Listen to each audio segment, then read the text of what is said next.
बिस्मिल्लाहिर्रहमानिर्रहीम। अस्सलाम वालेकुम। अच्छा बेटा, कल हम लेक्चर में हमने जो है माइक्रोवेव कम्युनिकेशन का टॉपिक है वो स्टार्ट किया था।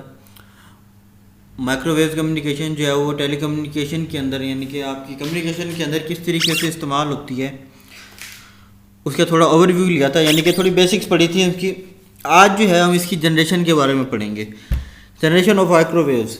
अच्छा, माइक्रोवेव जो है वो आपको जैसे पता हो कि कल बताया था हमने 300 मेगाहर्ट्ज से लेकर 300 गीगाहर्ट्ज तक की उसकी रेंज होती है। जो इतनी रेंज यानी कि फ्रीक्वेंसी रेंज जो है वो इन वेव्स की जो है वो इतनी होती है। तो वे किसी नॉर्मल जो है ट्यूब से तो हम जनरेट कर नहीं सकते।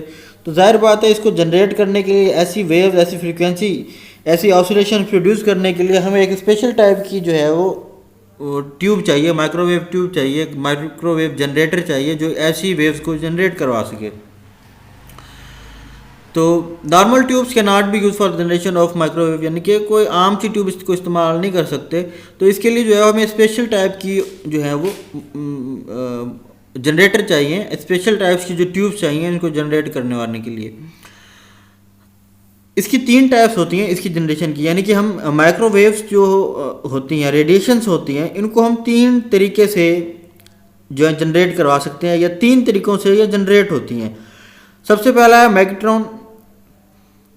मैग्नेट्रॉन, नंबर 2 है कैलेस्ट्रॉन, और नंबर 3 है ट्रेवलिंग वेव ट्यूब। यानी कि ये 3 अलग अलग तरीके इंशाल्लाह हम आगे पढ़ेंगे।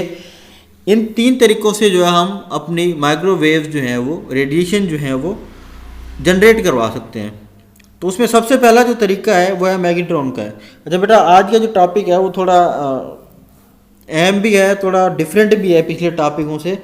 तो इसको कोशिश करना समझने की, जिस तरह से आपको समझाऊँ मैं पूरी कोशिश करूँगा कि आप लोगों को ये चीज़ समझ आ जाए, क्योंकि एक थोड़ा टिपिकल तरीका है, ये सीधा सीधा तरीका नहीं है। बिल्कुल ऐसे नहीं है कि हमने सीधी सीधी चीज़ों जो है वो करना शुरू कर दी।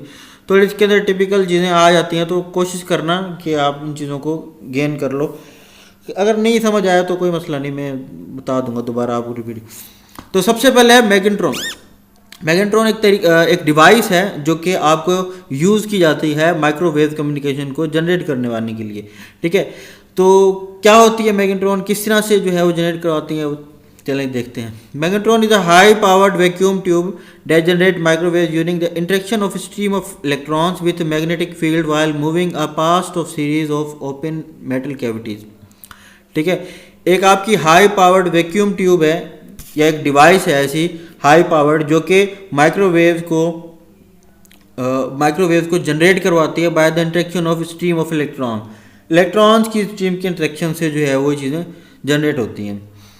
It can not function as amplifier, it only serve as oscillator, generate a microwave signal from direct current power supply to the tube। यानी कि ये कोई एम्पलीफायर नहीं है, एम्पलीफायर की तरह काम नहीं करता। ऐसे नहीं है कि ये आपका जो है वो एम्पलीफिकेशन परफॉर्म कर रहा हो।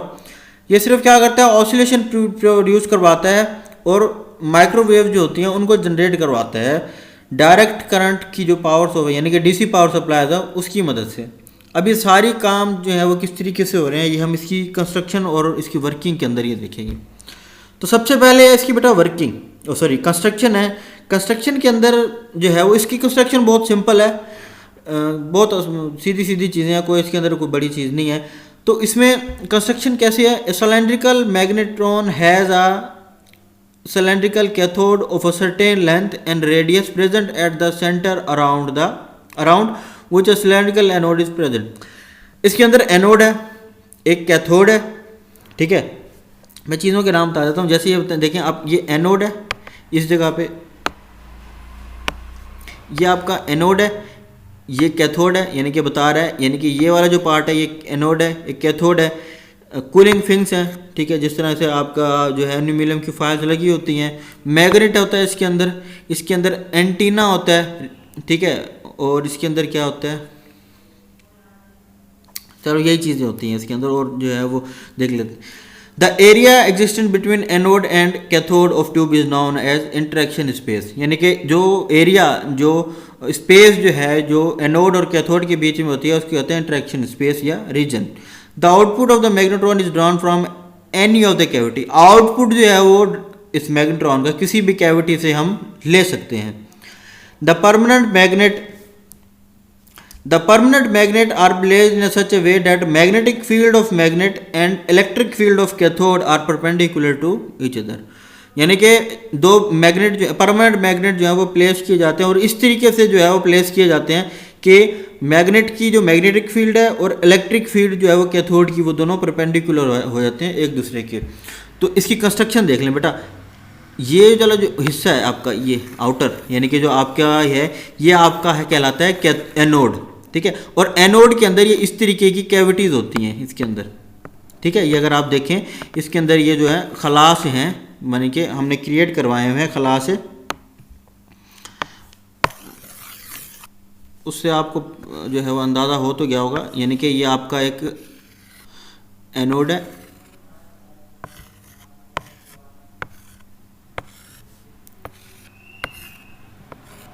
इसके अंदर ये खलास हैं,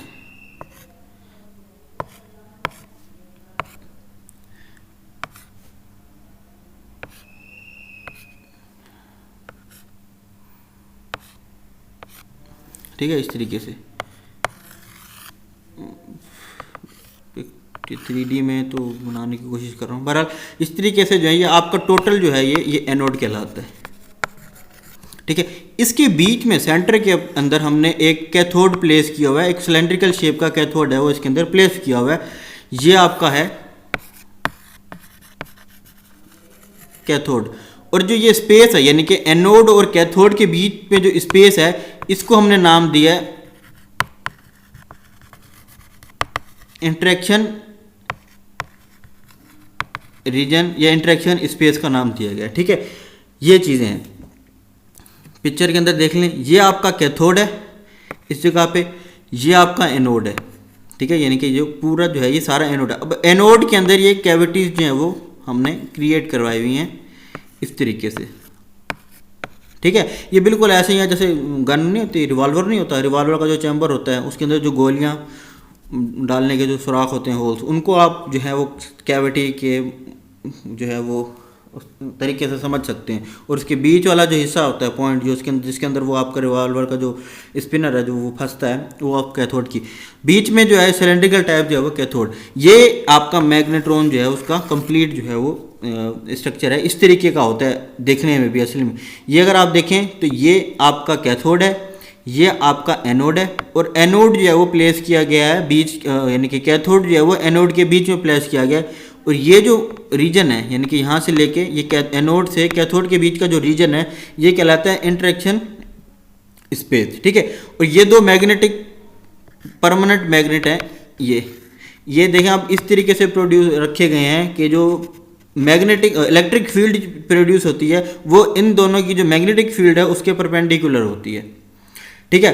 और यानी कि एक ये आपका जो एनोड है इसके ऊपर यानी कि काफ़ी सारे जो हैं वो इसके अंदर कैविटी हैं। तो हम किसी भी एक कैविटी से एक कॉइल लगा के जो भी रेडिएशन हमारी प्रोड्यूस होती हैं उसको कलेक्ट कर लेते हैं।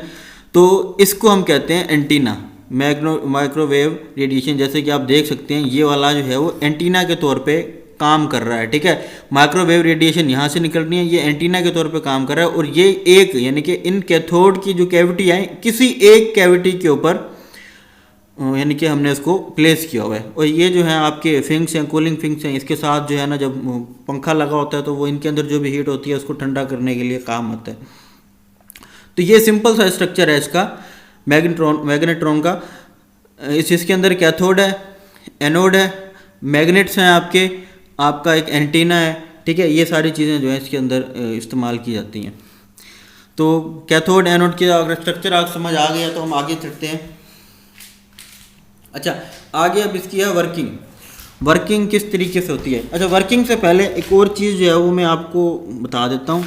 एक इसके अंदर कॉन्सेप्ट यूज़ होता है LC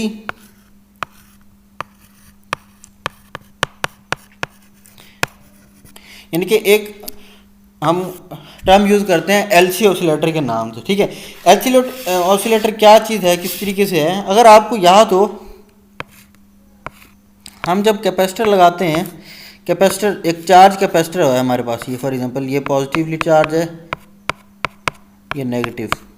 ठीक, इसके साथ अगर मैं एक रजिस्टर लगा दूं तो क्या होगा, मेरा करंट जो है वो, ये मेरा करंट है और ये विथ रिस्पेक्ट टाइम है, टाइम के साथ एकदम जो है वो करंट आपका जो है वो पहले इनिशियली जो है वो आपका मैक्सिमम करंट होगा, उसके साथ साथ जो है वो करंट डिक्रीज होना शुरू हो जाएगा।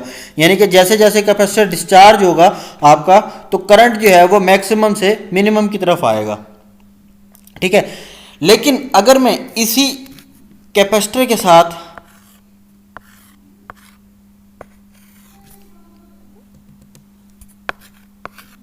यानी कि ये मेरा कैपेसिटर है, इसी कैपेसिटर के साथ में अगर एक इंडक्टर लगा दूं, इंडक्टर, तब क्या होगा, तो ये नेगेटिव चार्ज है।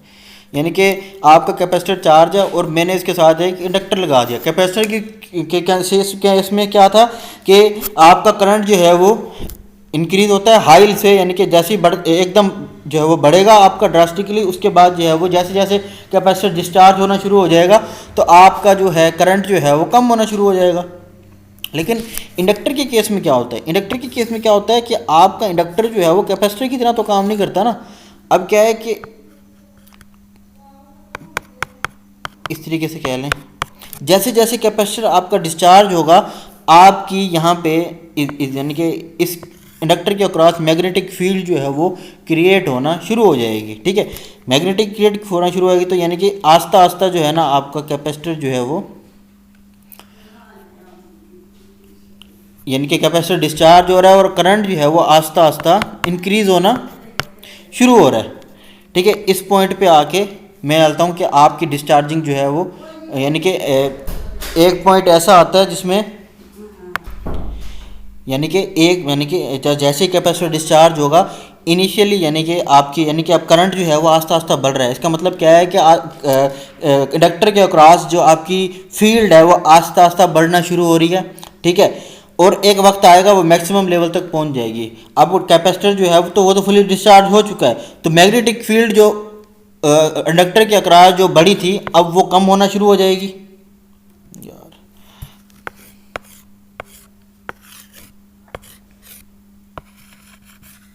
यानी कि इस तरीके से कैपेसिटर जो है वो शुरू में जो है जैसे जैसे डिस्चार्जिंग होनी शुरू होगी, पहले इनिशियली करंट जो है वो आपको बढ़ेगा।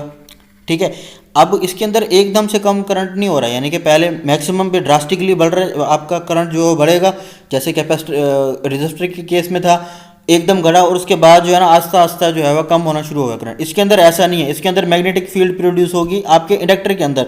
वो क्या होगा कि आपका करंट जो है वो आस्ता आस्ता बढ़ेगा और पीक पॉइंट पे जो है वो जाके मैक्सिमम हो जाएगा। उसके बाद अब कैपेसिटर जो है उसकी फील्ड जो है वो जिस तरीके से है वो कम होना शुरू होगी, तो आपका करंट जो है वो कम होना शुरू होगा। ठीक है, अब इस केस में यहाँ पे जाके ऐसे समझ लें कि आपके जो कैपेसिटर था वो फुली डिस्चार्ज हो चुका था और यानी कि करंट जो प्रोड्यूस हुआ था उसके अंदर वो मैक्सिमम हो गया था। अब यहाँ पे क्या होगा, इस केस में आपकी जो मैग्नेटिक फील्ड जो प्रोड्यूस यानी कि इलेक्ट्रिक फील्ड जो प्रोड्यूस हुई थी इंडक्टर के अक्रॉस, उसमें क्या होगा कि आपका जो फील्ड है वो आस्ता आस्ता जो है वो वहाँ से कम होना शुरू होगी और करंट जो है वो आस्ता आस्ता उसके अक्रॉस कम होना शुरू होगा। जब इस पॉइंट पे पहुँचेगा तो वो अपनी पोलैरिटी चेंज कर देगा, इंडक्टर की जो है वो फील्ड जो है वो पोलैरिटी अपनी चेंज कर देगी। यानी कि अब जो है वो इंडक्टर जो है वो आपके कैपेसिटर को चार्ज करने के लिए रेडी है, यानी कि उसके पास इतनी फील्ड है कि वो दोबारा जो है कैपेसिटर को चार्ज कर सकता है, लेकिन नेगेटिव पोलैरिटी के साथ। ठीक है, ये केस जो है वो एक आइडियल सर्किट के अंदर इसी तरीके से चलता रहेगा और ऑसिलेशन इसी तरीके से जो है वो प्रोड्यूस होती रहेंगी। यानी कि कैपेसिटर जो है वो इंडक्टर को मैग्नेटिक फील्ड जनरेट करवाएगा और जो इंडक्टर है वो दोबारा कैपेसिटर को चार्ज करेगा, लेकिन हर केस के अंदर अपोजिट पोलैरिटी के अंदर अपनी पोलैरिटी जो है वो इंडक्टर जो है वो चेंज करेगा।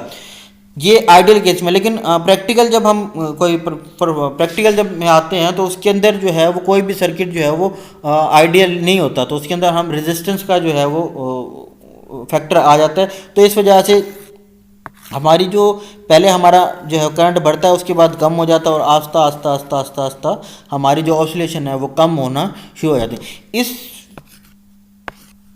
को कहते हैं बेटा ओ एस एलसी ऑसिलेशन, यानी कि कैपेसिटर और इंडक्टर का कंबाइन इफेक्ट जो है वो एलसी ऑसिलेटर कहा जाता है। यानी कि वेव जो प्रोड्यूस, इसके अंदर जो हम ऑसिलेशन जो प्रोड्यूस करवाते हैं कैपेसिटर और इंडक्टर, तो वो इस तरीके से प्रोड्यूस होती हैं। ठीक है, ये मैं इसलिए बता रहा हूँ कि ये एलसी ऑसिलेटर का जो कॉन्सेप्ट है ये आपकी मैग्नेट्रॉन की जो वर्किंग है उसके अंदर इस्तेमाल होगा। ठीक है, तो the principle on which magnetron works is stated as when a charged particle accelerates in a space it generates electromagnetic waves. The statement is driven from Maxwell's law, which states that the classical electromagnetic radiation is ultimately generated when a charged particle accelerates through the space. इसका मतलब क्या है कि magnetron जिस principal पे काम करता है वो क्या प्रिंसिपल है कि जब भी कोई चार्ज पार्टिकल, ठीक है, एक्सेलरेट करेगा स्पेस के अंदर, एक खला के अंदर, एक वैक्यूम के अंदर, तो वो क्या जनरेट करेगा, इलेक्ट्रोमैग्नेटिक वेव का इलेक्ट्रोमैग्नेटिक वेव जनरेट करेगा। और ये स्टेटमेंट जो है ये वो मैक्सवेल के लॉ से ली गई है, और मैक्सवेल ने यानी कि ये चीज़ बयान की थी, जब भी कोई चार्ज पार्टिकल जो है वो एक्सेलरेट करता है इन स्पेस इन वैक्यूम, तो वो क्या करता है, इलेक्ट्रोमैग्नेटिक वेव जो है वो जनरेट करता है। ठीक है, तो आगे जो है ना इसकी वर्किंग जो मैं अगली वीडियो के अंदर बताता हूँ।